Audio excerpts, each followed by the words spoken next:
much better. All Say right, it. Liel, could you make your background any ugly zoom in of a SpongeBob character?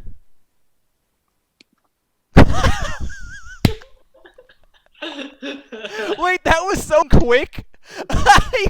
You had it on standby. You were ready for it. We'll keep it Oh as my that god, one. dude, how are you so prepared for me to ask that? I am prepared in a variety of ways. What? Wait, leave it, leave it. Oh, this one's way better. Or the one where they brutally stare at you. That one, Oh don't my change it. god. Okay, bit of Torah. Okay. ניתן הערבלי אומר, הרחק, משכן רע, אבל תתחבר לרשע ואל תתייאש מן הפורענות. Butcher that, whatever. Basically, ניתן הערבלי says, distance English. Distance yourself from a bad neighbor. Do not associate with a wicked person. Do not despair of retribution. basically, Now, just stay away from bad neighbors and don't associate yourself with horrible people. So, like, choose the right friends? In basic terms. Or, like, social circle? don't be friends with a guy who you know is just gonna not be good influence on you. Right. You know the saying, "You are who It's your like, friends are," it's like, hey man, you want to try this marijuana? and then Yeah, you're like, yeah. "Yeah, man." Yes. Yeah, man. What the heck up? I'm only here for the Mishnah, not the greens. Yalla. Yeah, Lior, do Yehuda ben Tabaya. Tabaya. Just to go back to the Mishnah, sorry. Okay. Mishnah 8. Mishnah Mishnah. Let's get it. Come on, guys. We're white boys. Chadash. Mishnah Chadash. Wallah, yallah, havod, havod. Are we still on? Wait, are we on the next one? We're doing Mishnah. Mishnah 7. The questions don't really. You need more of a. I don't know. Who is that? Who's So, re- יהודה בן טבעי ושמעון בן שטח קיבלו מהם. יהודה בן טבעי אומר, אל תעש עצמך כעורכי הדיינים. וכשיהיו בעלי דינין עומדים לפניך, יהיו בעיניך כרשעים. כשנפטרים ממך, יהיו בעיניך כזכאים. כשקיבלו עליהן את הדין. Okay, so it says this Mishnah mainly is advice for like people in law, like lawyers. Read the English. Yehuda ben Tabai and Shimon ben Shetach received the tradition from them. Yehuda ben Tabai says, when serving as a judge, I do not act like a lawyer. And when the litigants stand before you, consider them both as guilty. But when they are dismissed from you, you consider them both as innocent, provided they have accepted the judgment. Oh. Said that. Let's do it. What are two explanations of considering both as guilty? What are two explanations? Meaning, what can we say about that in one sentence or in one line? Consider them both as guilty. Don't be biased. Don't be biased in terms of like if you're the judge's job is not, like it says here, the judge's job is not to act as a lawyer. It's Right. kind of interesting because it works opposite from how our legal system works today. Our legal system is you're innocent until proven guilty. But this is they're guilty until proven innocent. But technically it's kind of the same, because like if you think of two people as both innocent or both guilty, then you know what? Okay. Technically you should think of both people as automatically guilty, because it doesn't really make sense to think of them both as innocent. Right. Because there needs to be a din. There needs to be a judgment. Right. So you just remove any bias you have, and you just gotta listen to the story and listen to the facts. That's pretty much it. And I guess it's not even as a judge. It serves It's like it's like an investigate to the fullest. Meaning, like it serves try the to. situation. In any situation, just like just don't be biased. Listen to the facts and Right. Exactly. 100%. I Nice. feel like also if you consider them both as guilty, they're gonna try harder to prove themselves innocent, so more facts will come out. Rather than if you have them both as innocent, they're gonna try less to prove themselves. Right, because like, why give that? Why put in the effort if I already know I'm gonna go off scot-free? Exactly. Nice point. Nice. I'm gonna jot these down.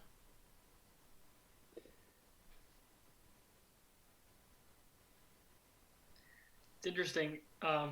It's interesting that here, so Pirkei Avot is like 2,000 plus years old, and it says here Al tas atmecha ke'olchei hadayanin. Like in Hebrew, the word for lawyer is orech din. So it's just crazy how like 2,000 years later, the word for lawyer is still like orech din. It comes from here. Just think about it. Like we're literally using a language, using words from like 2,500 years ago. Everything comes from the Torah. I have a question though. Why would you wanna think of them both as guilty rather than innocent? I'm not sure if you guys already mentioned that, but Can I take a go on this? go for it. Please. I mean, I'm not entirely sure, but I think it's because of the fact that if the judge thinks of them as both innocent, maybe he won't look so critically at each of their stories and to see each of their sides. And maybe one of them that needs to be judged in a certain way will not get judged as he should, and the other one who might be innocent won't get judged favorably. If they're both seen as guilty, then each side of the story will look at very critically in detail. And once the judge knows what's going on fully, he'll be able to judge each of them favorably. Nice. Well said. Meaning, like, the judge will investigate to the fullest. He'll try to get the most pure. He'll try to find the most pure judgment that he can give, because he'll actually look into the actual case itself, not just seeing them both as innocent. Therefore, they wouldn't even be there if they were both. there'd be no point. Yeah. Mm-hmm. I like it. I love it. Stick to it. All right. Okay, I think. Hold on. So Also, quick off-note question: when you wanna have a shiur in honor of someone, do you have to state it first, or do you just like have it in mind? anytime you have to have it in mind, or just you could say it anytime. Okay.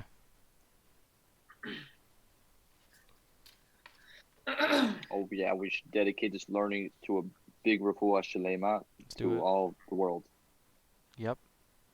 I'm in. Yeah, they're seeing some positive trends lately, so hopefully that'll continue.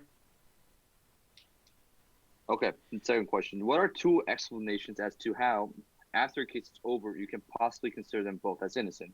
Meaning, you already gave the din to one person, so how can you see them both as innocent afterwards? Because the case has been settled. Go on. Once judgment's been served, obviously the person was guilty in that specific circumstance. You can't look at someone as guilty for their entire lives. Like, I mean, listen, you know, a person committed the crime, but like, I mean, I don't know if you're gonna say this is a general rule for every case, because like, I mean, there are certain things in Judaism that like you're supposed to get the death penalty for. I think like murder is one of those things, right? Of course you're gonna get mita. You're gonna get kasher zama. Of course you're gonna get mita. So I mean, but basically, I mean, for other things, I think this is It's like during I was doing my quote this year, Adam Zolman dealing with that false witnesses. You're gonna get the same exact punishment that you try giving to the person that you're testifying against.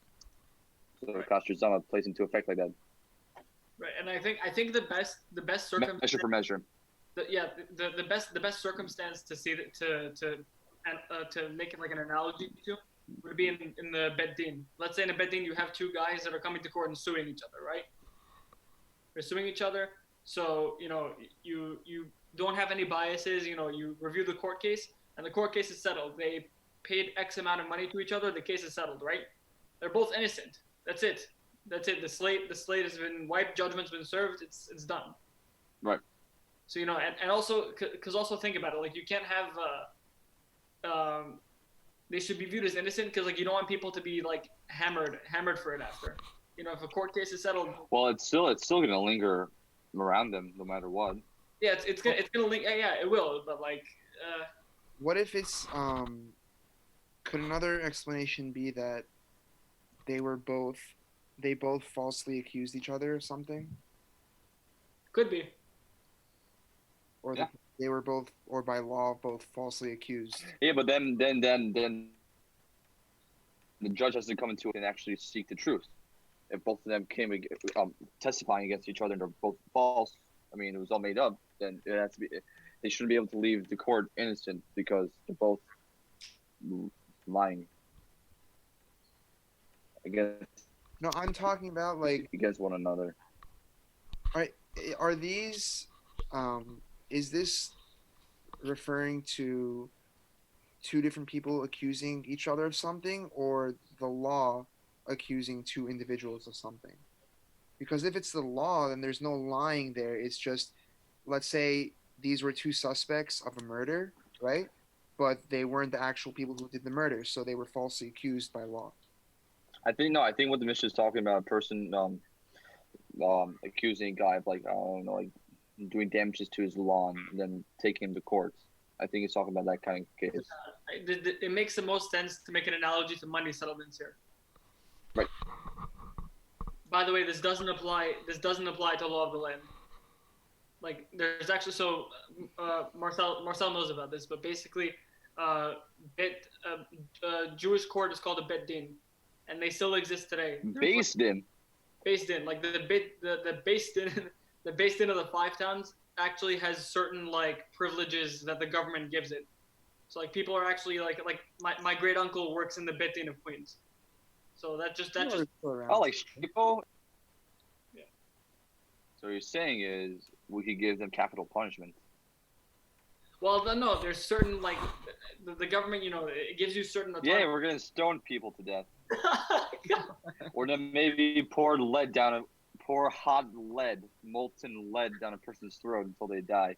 Or maybe drop someone off from their height but doubled on their head. You gotta keep it to yourself. Some things you just gotta keep inside.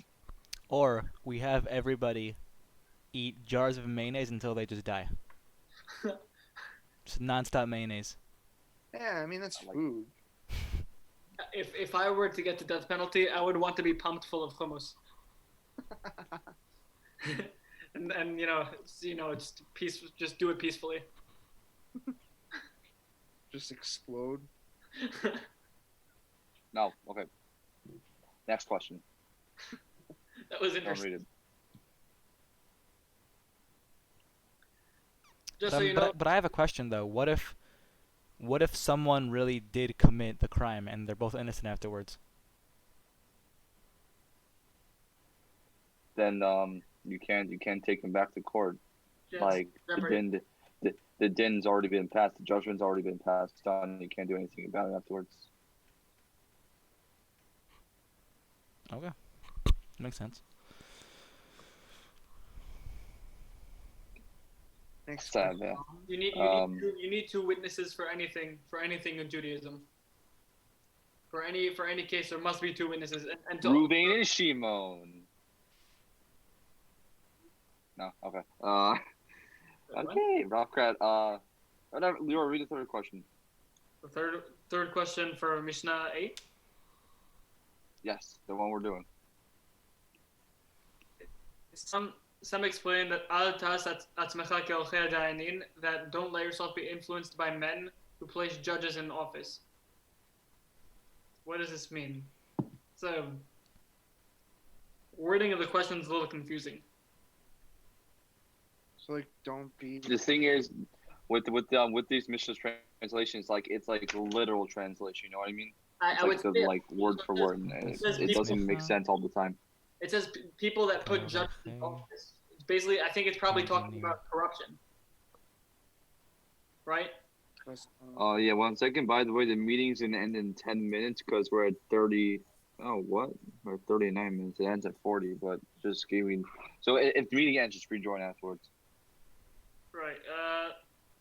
No, We're saying there. I'm sorry. basically maybe it's talking about corruption here, because like it's saying don't let yourself be influenced by men who place judges in office. Who places judges in office? The whatever. People with money. People with money, or like the district general or something, and like if they want a certain thing to happen in law, if they want to push a certain thing, there's corruption and stuff. So it's probably just telling you don't be corrupt. Don't give into their control. Right, because olchei dayanin can actually mean two things. Olchei dayanin can mean lawyers, or it could. Do you guys still hear me? Yeah. Yeah. No, because my screen froze for a second. Sorry. Basically, it can mean two things. It can mean either lawyers, or la'aroch in Hebrew is to get something ready or to prepare something. So it could also mean to prepare the lawyers or lawmakers. So olchei dayanin would mean the people that prepare the lawmakers or put them into office. So they can have like certain, obviously, like I said before, they can have certain leverage over certain cases or certain leverage if they want something to happen. So basically, just don't be corrupt. Good answer. Yeah. Agree 100%. We're flying through these Mishnahs. Marcel, you did something yesterday that actually increased the time of the meeting. It just kind of went on. Well, actually, I think it was because it was his first Zoom meeting. Because I tried to do a Zoom meeting and it added an extra like 30 minutes or something. Or it added an extra hour. Yeah. Okay, Mishnah Chet. Mishnah. Everyone ready for it? So what was the explanation of this question? Because I was still kind of confused. For the last question? Yeah, like what was just the explanation of it? Because you said it was translated literally. What was it actually talking about? Yeah. Should I explain again, or Marcel, you want to explain? You don't have to explain the whole thing. Just do a summary. Just do a summary of it. Basically, don't be corrupted by any like people in high offices or high power. Because who are the guys that put the judges and lawyers there? Give them those jobs. It's the people in power.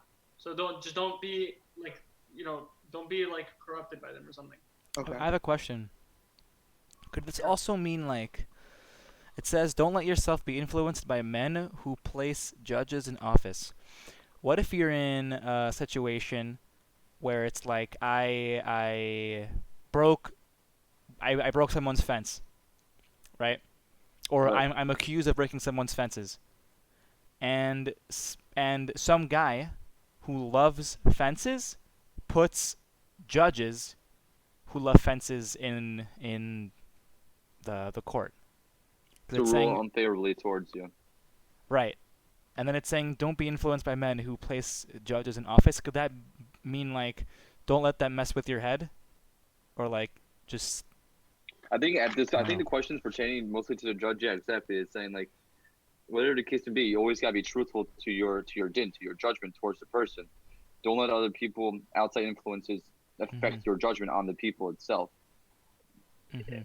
It's I remember when I was in yeshiva, my rabbi actually had to go to Beit Din because of something, and it turns out that like one of the rabbis in Beit Din was actually like a relative of his. Even the whole reason, like he had to get a whole new case because he was somehow related to this rabbi. You can't have let's say like a relative walk into Beit Din and like the rabbi there be your judge, because even though you barely know him, you don't even know him at all, there's still a suffix, there still could be a doubt that he might rule in favor of you because you're related. The exact same thing in American law. Also, could we do a brief summary of the last question? Like what's an explanation as to why you can consider them as innocent after a case? I'm still confused on that. It's like, or I haven't gotten a concrete answer that I don't know. I'm not sure how to break it down either. Because think about it. Once the case is over, the case is over. The case is over. The case has been settled, and it's assumed that both parties, or whatever, the party that's guilty is just not going to continue doing what they're doing. Oh. There he is. Shalom. Itai. You did the entire beard. Yeah. Basically, judgment. The case is over. Each party got what they deserved, and and there, Sure, the Zone. case is settled. There's going to be no double jeopardy. No one's going to bring the cases up afterwards, and it's assumed that if you go to court and you got disciplined over something, you're like not going to do it again. So therefore, I don't. No, but like the thing is with that, like you could be guilty, but then get ruled as innocent, and then, like I said before, you can never be taken back for that specific case. So like you can still go do all the things that you're doing before, and then be taken to court again, and then maybe the same thing will happen. So it's like a never-ending cycle, really. You know what I mean? I don't It's know. like yeah, you got to get The the most benefit of the concrete, doubt. the most concrete answer I have is after the judgment's been passed, it's over. That's it. Itai, we're on Mishnah Chet. Oh wow, you guys moved fast. Oh, Are we gonna skipped go back Mishnah 10, to- Mishnah 7? To the 7. Like I said, I can't really answer the question, so I don't know who the sound in Avram is. All right. And the famous Korach. The Tan No. Vavil. I mean, as long as we understand what it's trying to tell us, then we got the message across. Yeah, the message is pretty clear. It Our own says, questions. We don't have to go exactly. yeah, exactly. It does it as long as we get the main point of the Mishnah itself, saying distance yourself from bad neighbor, do not associate with a wicked person, and do not despair of retribution. It's pretty straightforward if you ask me. Right. So we tied. That's what you missed. Yeah, Last Mishnah was distance yourself from a bad neighbor, do not associate with a wicked person, and do not despair of retribution. wow. You wanna mention some things or talk about something? What's considered a bad neighbor? I guess someone like a person knows what's right and what's wrong. So if you have a neighbor that does things that are wrong, you don't want that person around you because that person can get you into trouble. That person can influence you. And overall, it's best to cut bad people out of your life, right? Wicked people. Right, but exactly like the thing with a neighbor, the person that's right next to you. So don't go near him because it's very easy to be influenced because he's literally the person that's right next to you. So if that's true, then why does he have to tell me Al titchaber l'resha? Do not associate with a wicked person. Isn't that Distance obvious? yourself from bad neighbor. Distance. Saying us something more, something deeper. Not associate with a wicked person. I feel like Um, a bad neighbor means someone that you're around often. Sure, you can be around them, but don't let them influence you. So distance yourself from him. Be careful. Next, it's saying don't associate yourself with a wicked person. This is not implying that he's your neighbor. It's just implying that it's some dude or some random person. So let's say you know someone who's a wicked person. Don't associate yourself with him. Right? So first one was someone who's around you. Second one was don't basically just stay away from possible trouble. Yeah. Right? What does the last one mean? Nice. Fear of retribution. What does that mean? I was actually going to ask that too. I'm not sure what retribution means. You know, I want to search up the definition real quick. That's what I was doing.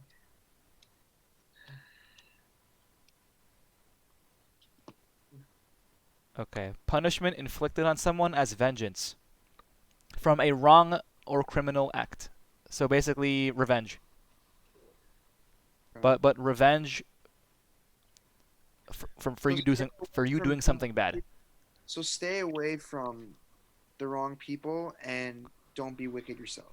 It And says- essentially, if you are wicked, prepare to be punished, and don't say why me. You know? So it's basically saying it, do not nice. do not despair. Nice. Do not Very despair. hardcore, Joey. You Very dealt the hardcore. crime, you do the time. You know? Yeah, baby, you can't get away with that. Not despair of retribution. Right, just to continue to finish the point I was making before. Do not despair of retribution. What does do not despair mean? Don't suffer.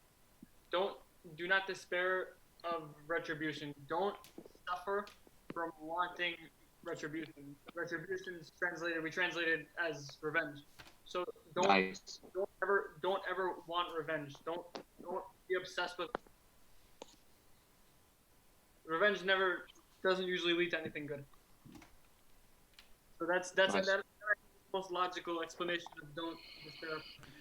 So I'm gonna write that down, but just it's gonna be in the first spot, but it's not gonna be the answer to the question. So I'm just gonna cross it out.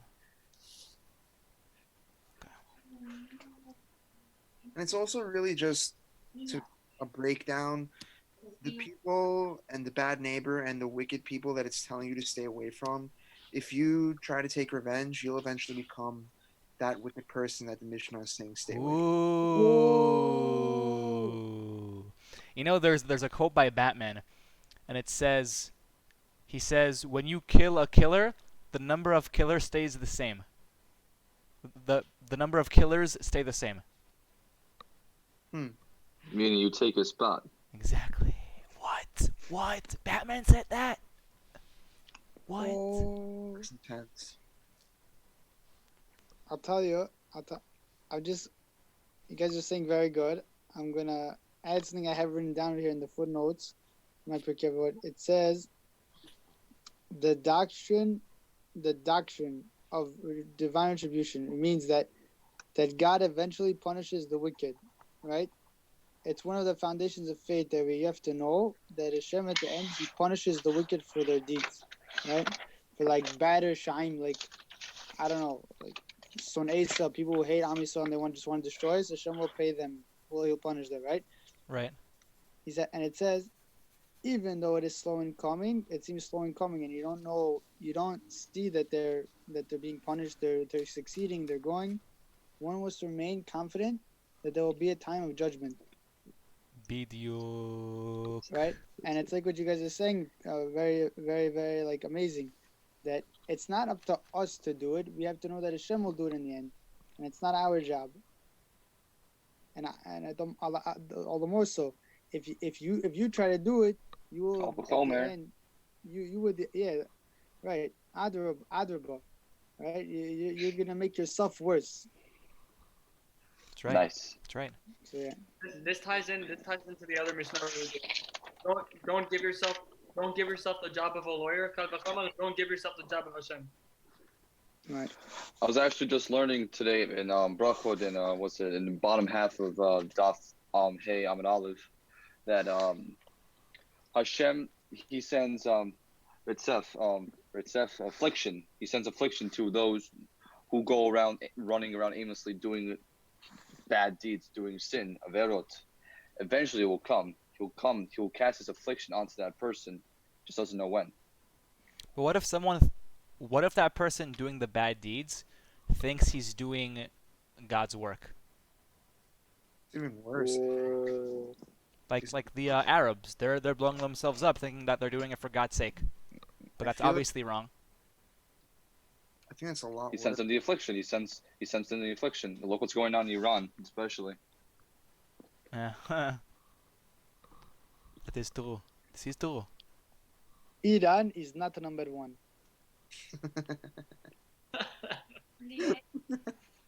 Ariel Rehanian, dude. Yeah. Missed that kid. Alrighty. Mishnah 9.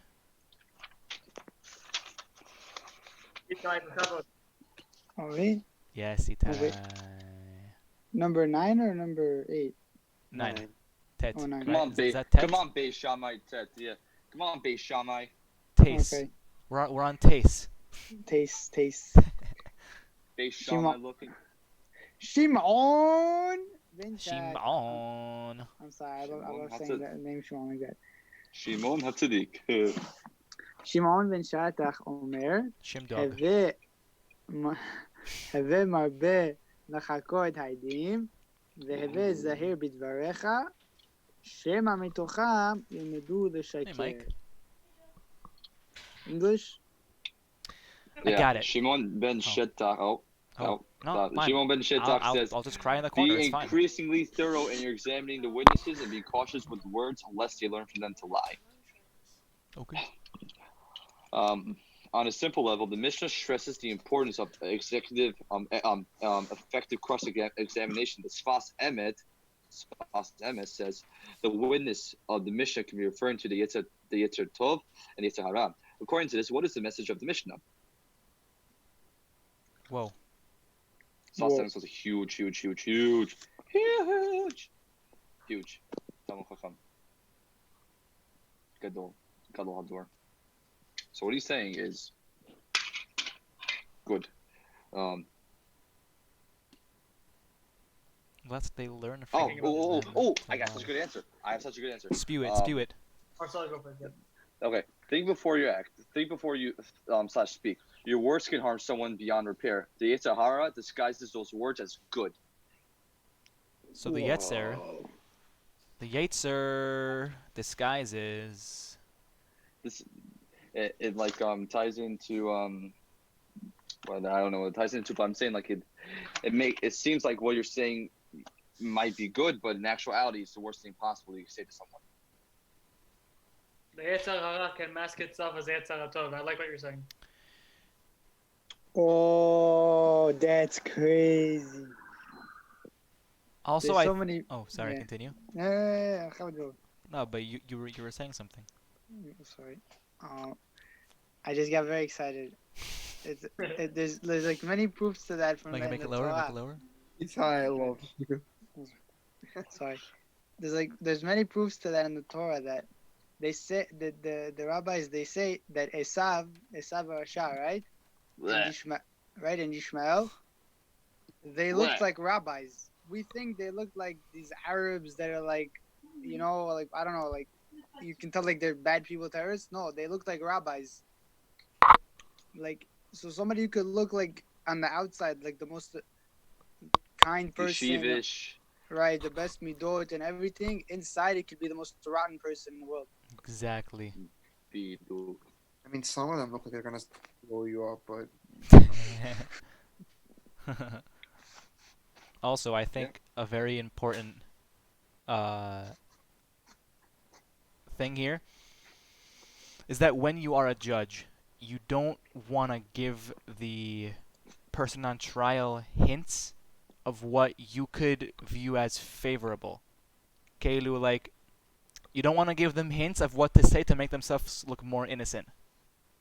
So you have to be very careful in the way that you ask questions and the way that you interrogate. Like give them the bullet so they can trigger, like pull the trigger, right? Right. You don't want to give them the resources to be able to figure you out and know what you want to hear.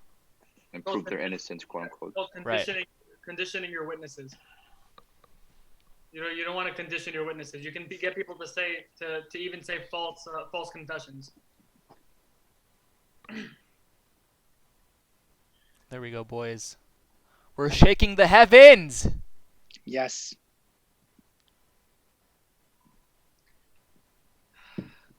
Sorry, just to add, I wanted to add one thing about in terms of if you translate it as looking as the Yetzer Hara and Yetzer Tov. If you're investigating thoroughly, if you could translate it as your Yetzer Hara and Yetzer Tov, if you investigate both thoroughly, it's almost like investigating yourself, like knowing your limits. Right, taking a dive inside yourself. Right, knowing. Cheshbon nefesh. Like, Marco, you want to continue with it because I'm trying to get somewhere, but I can't really get the words out about it. That's very deeply or very nice. Yeah.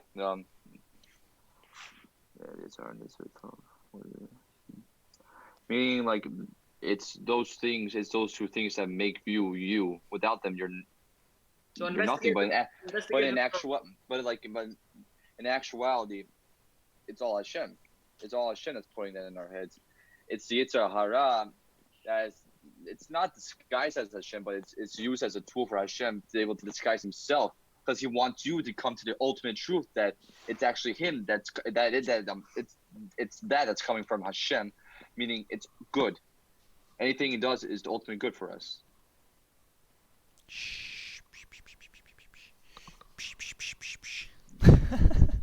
He wants us to be able to overcome the Yetzer Hara and be able to see that it's actually from him. Right.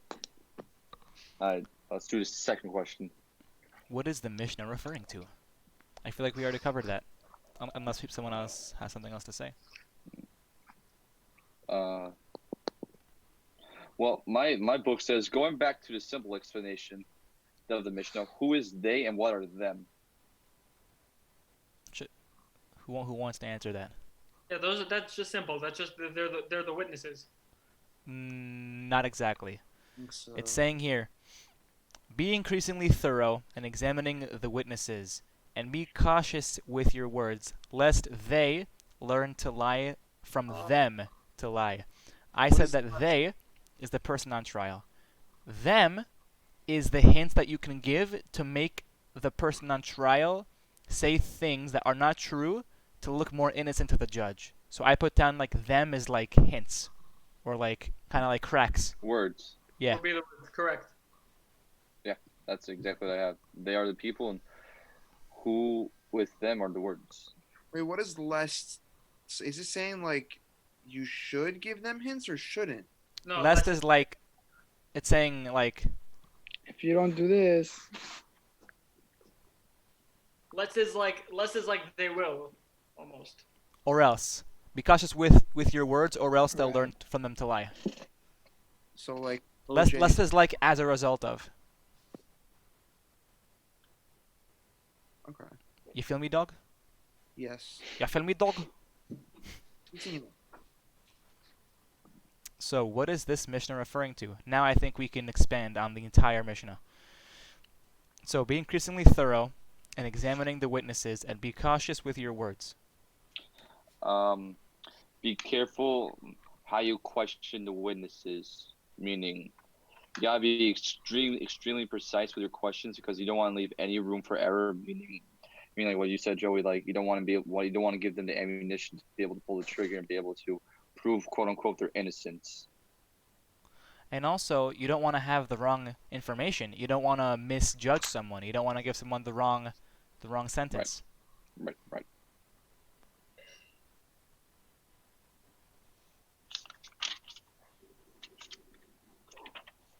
Because if you have someone who's innocent, and you didn't do that much research, and you weren't that thorough, and you end up calling them guilty, it's not good.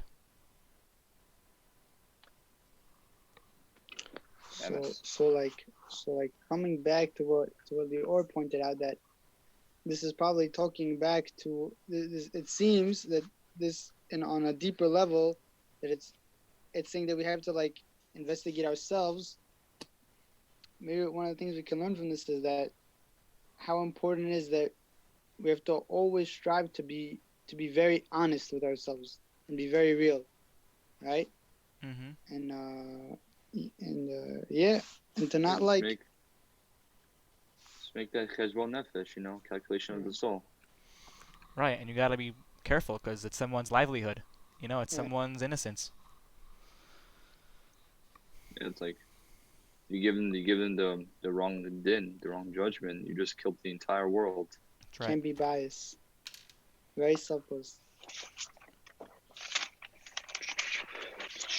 Gewalt. All right, boys, I don't have that much time. Yeah, no, I gotta go now. Actually, I gotta go declare my unownership of all the chametz inside my house. So then let's power through this last question and then we out, because there's only one more.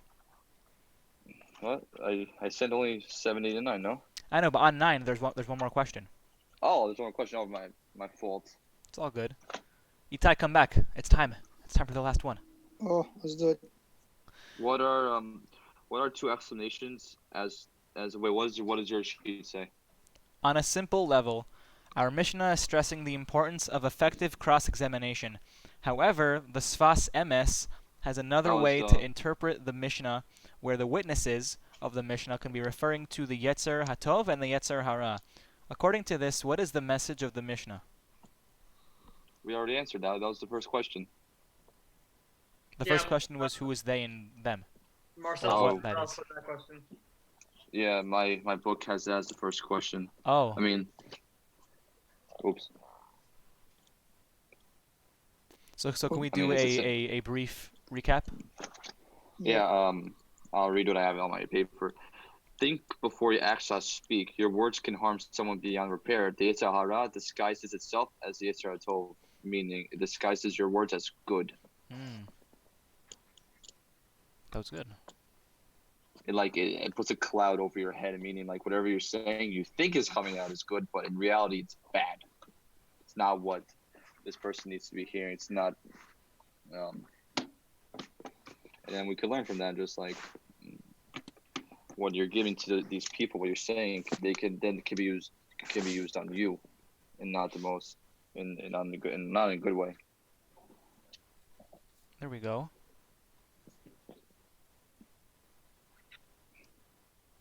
All right, that's Anyone it. else? Questions, comments, concerns.